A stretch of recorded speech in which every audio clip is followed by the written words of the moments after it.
9వ వచనం, నేను నీకు ఆజ్ఞాపించి ఉన్నాను కదా, నిబ్బరము కలిగి ధైర్యముగా ఉండుము, దిగులు పడకము, జడియకము, నీవు నడుచు మార్గమంతటిలో నీ దేవుడైన యెహోవా నీకు తోడైండును. చాలండి. చేయి పట్టుకోవడమే కాదు, నేను తోడై ఉంటాను అన్నాడు. ఎందుకు తోడై ఉంటాడు ఆయన? ఒకసారి ఇర్మియా గ్రంథం దగ్గరికి రండి. ఇర్మియా గ్రంథం 1వ అధ్యాయం, 1వ అధ్యాయం దయచేసి 17వ వచనం.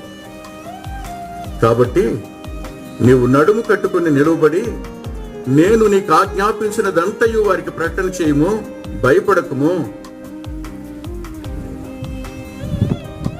భయపడద్దు, నువ్వు ప్రకటన చేయి. భయపడ్డావా నేనే నీకు భయాన్ని పుట్టిస్తానంటాడు.